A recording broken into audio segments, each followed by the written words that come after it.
Hi, this is Kira Davis, host of Just Listen to Yourself with Kira Davis. And our podcast is growing so quickly that we've got a great problem. We need a new theme song. So we're asking our listeners and our fans to create a theme song for the show and send it to us. It needs to be at least 30 seconds, but it can be a full-length song because here is the really cool thing. Not only will you have the possibility to win $150, but you also can have the opportunity to have your song released on FCB Records in conjunction with The Orchard at Sony Music. That's right. You'll get a release thanks to Sony Music. Does it get any better than that? If you've got an entry, send it to me right here at JLTY@protonmail.com. JLTY@protonmail.com. Contest closes April 21st. This is the FCB Radio Network, home of the best personalities and where real talk lives. Online at fcbradio.com. FCB. Hey, everybody. This is your host, Kira Davis, host of Just Listen to Yourself, and I have a special treat for you here today. I am sitting in Phoenix, Arizona with my father-in-law, Pastor Vic Davis. Dad, say hi to everybody. Hello, folks. How are you out there? This is a thrill for me. I talk about Dad a lot on the podcast. I talk about you a lot, Dad. Do you listen to the podcast? Oh, of course I do. Oh. I'm always editing as I listen, complimenting on just your ability to dialogue, over so many different points of view and to be articulate and clear.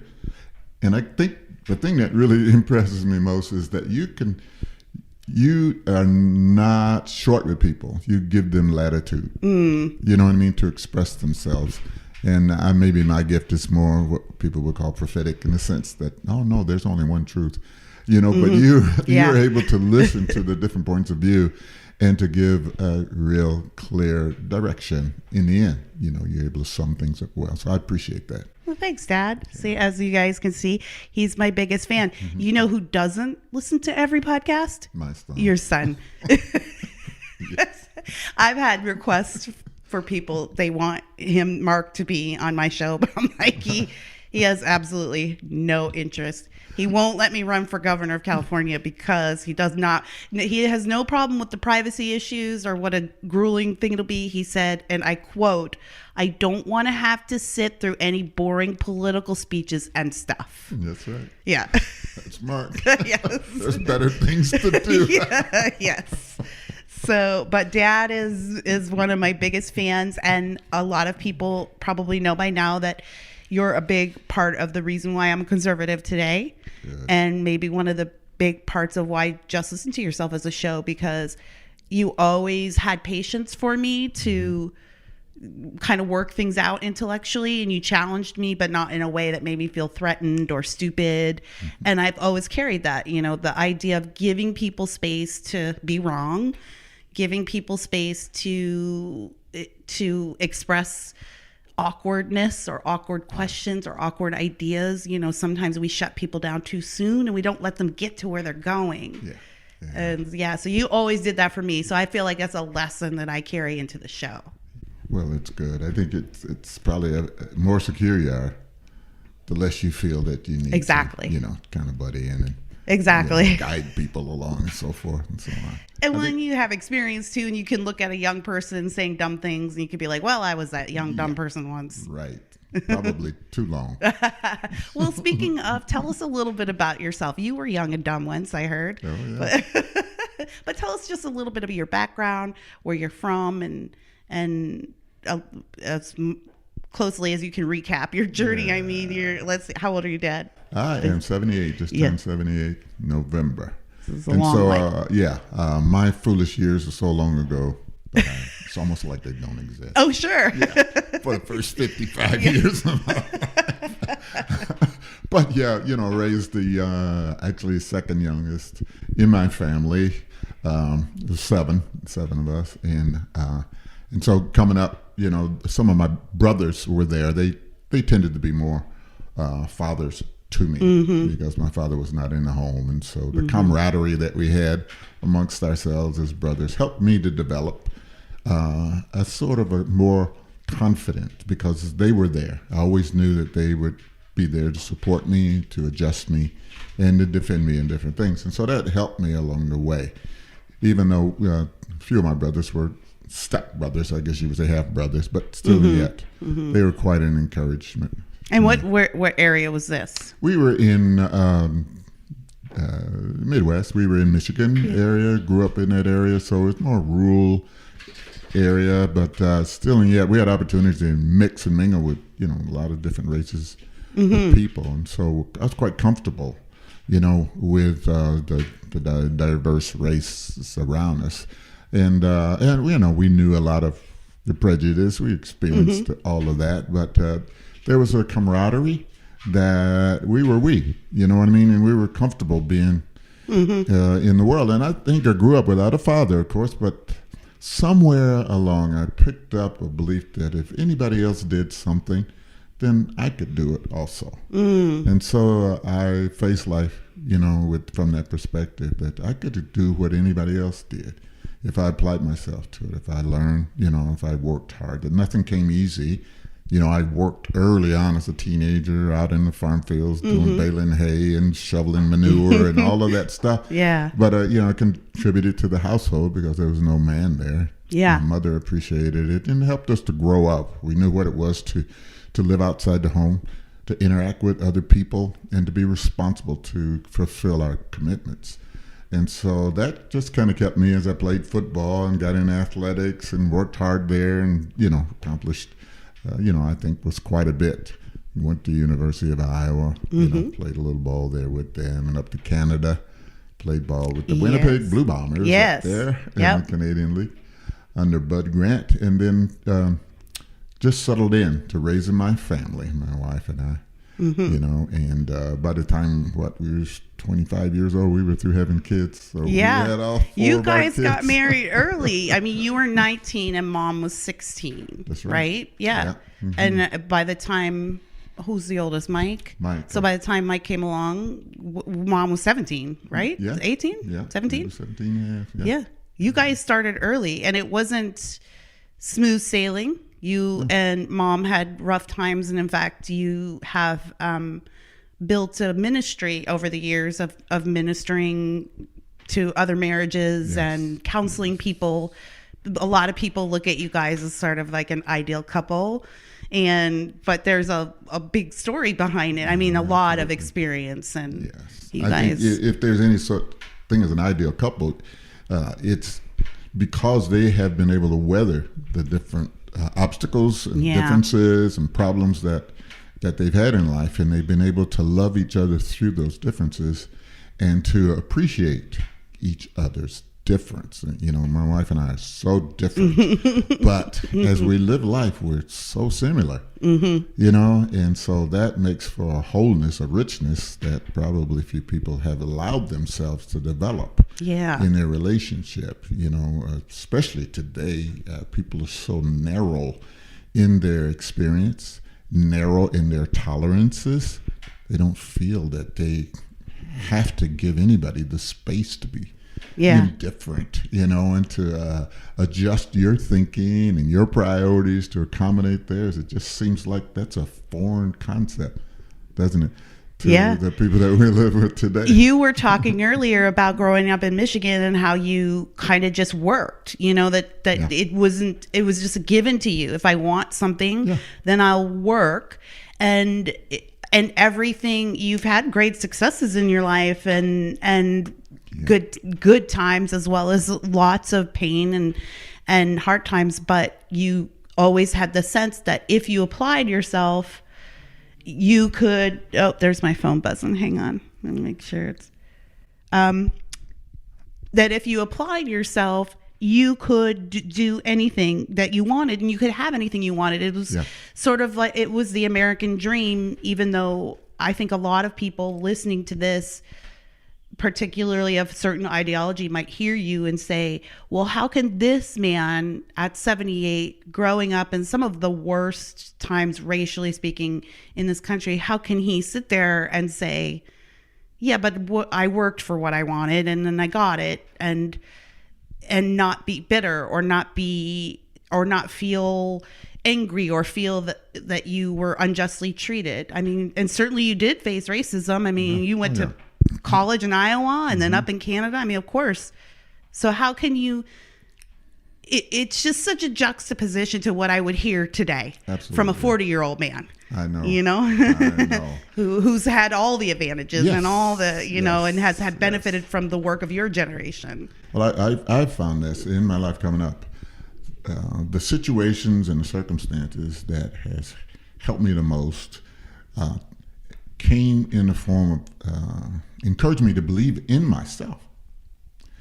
Because, you know, if your father rejects you and walks out when you're 5 years old, you know, and you've never seen him again, you know, you don't have a father image. You feel a little bit, small, rejected, useless. If he didn't want you, what's the point? But I found that in my relationships with people, for whatever reason, good people came into my life who believed in me, said, go ahead, Vic, give it a shot. You can do it. We're with you. If you fail, you know, we're there with you. I know when I started the business, there was a group of people, men, that I had known just for friends. We'd walk with them. Our kids grew up together, and I had opportunities or challenged to start a business. And these guys said, look, we don't know if it's God or not. We prayed. You know, we prayed and said, well, we don't know whether or not this is God or not, but you give it a shot. If it goes, fine. If it don't, we'll be there to help you. And so it was that sort of foundation that time and time again, I found that a grouping of people who would say, hey, we're with you. And most of the time they were mixed race or of the white race. They said, go ahead. We believe in you. We've seen qualities in your life. We've seen loyalties and faithfulness or whatever it was that caused them to commit resources, prayer, and energy to help me succeed and believe in my ability to succeed. So I've seen that all along. Even when we started ministry in Gary, there was organizations outside that came in. You know, one group gave us a check for $35,000 to build, you know, an addition. You know, and these were just believers. You know, they weren't, you know, big corporation, but these were just believing congregations of people who took up money time and time again. Yeah. And then other outfits that came in to help us to build, you know, remodel. I think even a home that you guys moved into, there was our friends that came and you needed a roof. They gave us a roof. Yes. Oh, Vic's son need a roof. You guys, come on. Yeah. And so it's a result of walking with men, you know, who had a heart that was right, wasn't perfect, but it was right, and they had just a desire to help. And we walked together, and we didn't, as people say, we didn't suck up. It wasn't sucking up. Yeah. It was walking upright, you know, with people who just had a good heart. And I found that all through life to be I guess that's my story. Yeah. Well, no, I like that because I think what stands out to me, and I say this on the show all the time, that if you're feeling really upset about how things are going and how divided we are, you know, turn off your phone and go outside, because it's not the life your neighbors are living. And most Americans are living like that around the country, in communities where people love each other and help each other, and maybe don't always understand each other, but understand that you're a part of a community, be it church or region or whatever. And there are those people out there. It's just, I sort of grieve for the way that we've overcorrected for race in this country, you know? Yeah. And I often say, like, I would never be okay with somebody telling my son that he should apologize for being black. You know, I would lose my mind, you know, I would stab that person in their eye. So I can't imagine, you know, I would be very violent, and I can't imagine, you know, doing that to someone else's precious child. To what we're raising children now in a generation where many of them either feel that they are automatically victimized, which is a bad way to grow up. And then, or many of them feeling like they are worthless because of some historical burden that they are forced to carry. Yeah, I think it's hard to. I think that's a built-in fault line into the conscious of people who they're built to fail in that sense, because I think we learn strength and character through facing our own personal trials, not borrowing, pain from someone else. I think even the scripture talks about that, to be careful not to take up an offense against your brother, someone else's offense, because you were offended and you come tell me your offense, okay?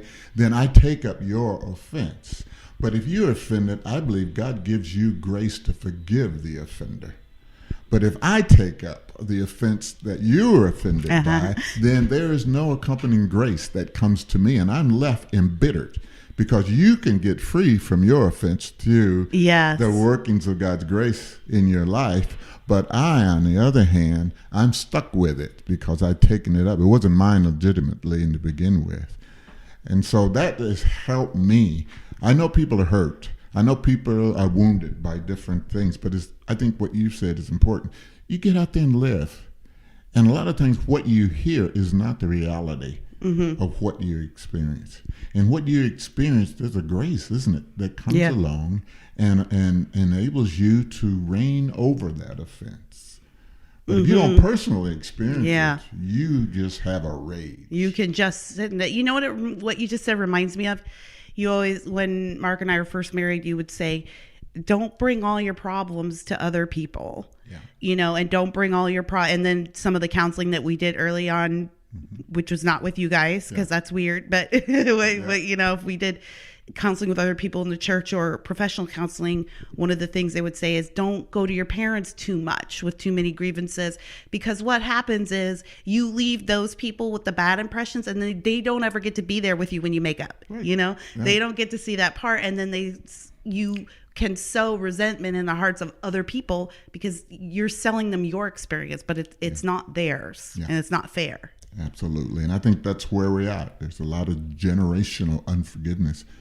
When actually, my ancestors, wherever they went to, they were able to work through those things.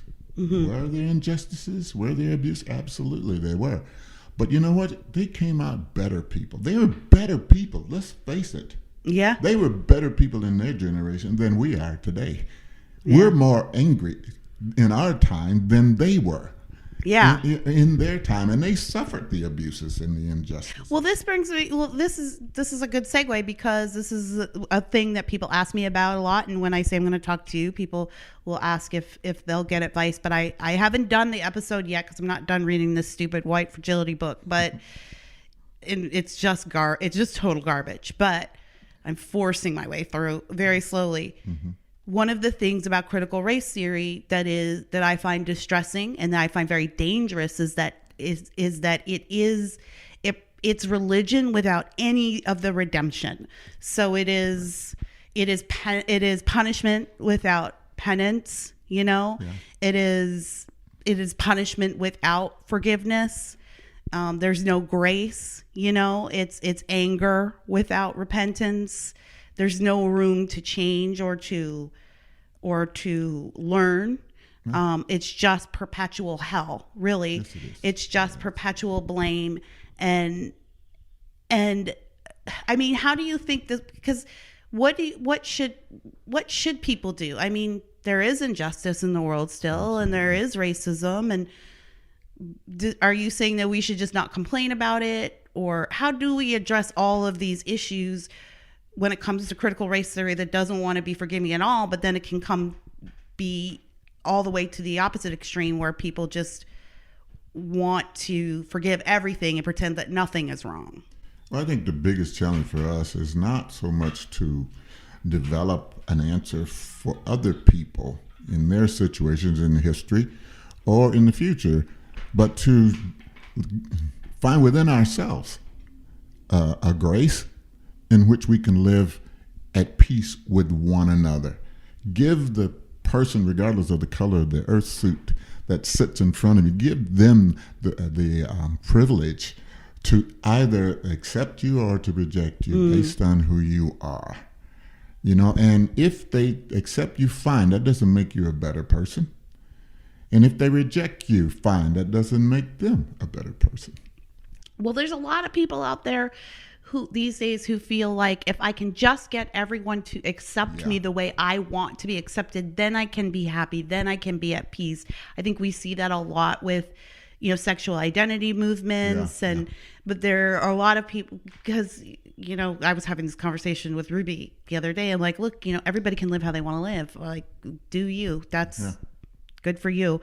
It's when you start telling other people how they're supposed to live and how they're supposed to treat you while you live this way, that's when the problem comes in. There are so many people who think that the way to peace, and I'm not just even talking politically, I'm just even personally, there's probably people listening to this right now thinking if I could just get that approval from my dad, or if I could just get my boss to say the good word, or if my wife could finally learn to appreciate who I am as a man, there are a lot of people who are depending on the outward world to satiate whatever, acceptance they're looking for. Yeah. Well, I think much of the critical race theory negates the existence of a holy God. Yes.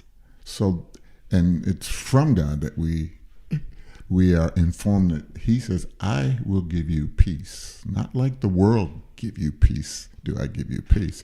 And he says it's the peace that passes all understanding. So the personal peace that you have within you allows you to operate freely, with regardless of who comes into your company. We take peace into life's context, living context. We don't go into the life's living context looking for peace. Right. We bring the peace that passes understanding into it. So therefore, I refuse to give up my peace to anyone just to be agitated, or to be accepted. You know what I mean? No, it costs too much. If I got to give up the peace that I have from Christ and his acceptance of me, see, he's accepted me and I am not good. God knows me exactly as I am and all my fallenness, but he still accepts me. Now that's the peace that passes understanding. I got that. And it's a gift. And so I could share that gift with others without being depreciated because it's an unending gift. I don't run out. The more I give it, the more I have it. You see, but if I keep it and don't share it, then I lose it. Yeah. And if you look to other humans for it or other jobs or causes, it will run out, right? Those aren't unending streams of energy and... Yeah. Because you'll be looking for it one time and it don't come. Yeah. Right. Right. Right. Yep. That's it. Politics are becoming more and more divisive every day. My name is Colin Jackson. I'm the co-host of Not Another Political Podcast, where we reject popular opinions and prioritize solutions over partisan dogma. Download Not Another Political Podcast on iHeartRadio, Apple Podcasts, or wherever you get your podcast entertainment today.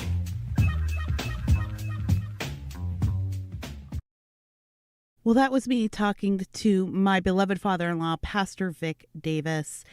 And we talked for well over an hour. I'm not going to give you well over an hour. I'm going to give you these bite-sized portions of our interview for our mini-sodes, something that I'm experimenting with. So if you really loved what you heard today and you want more, then stick around for next week. And you'll hear more of the interview. He had even more amazing things to say about all kinds of topics. And maybe if y'all like this series, we'll sit down and we'll do a little Q&A with Pastor Vic. I don't know. But if you enjoyed it, let me know. Write me at JLTY@protonmail.com. That's JLTY@protonmail.com. Drop a question for Pastor Vic if you have one for the next time we're together. Or let us know what you thought about the things he had to say. And don't worry, he'll be back next week for another JLTY minisode. The FCB Radio Network. First class broadcasting worldwide.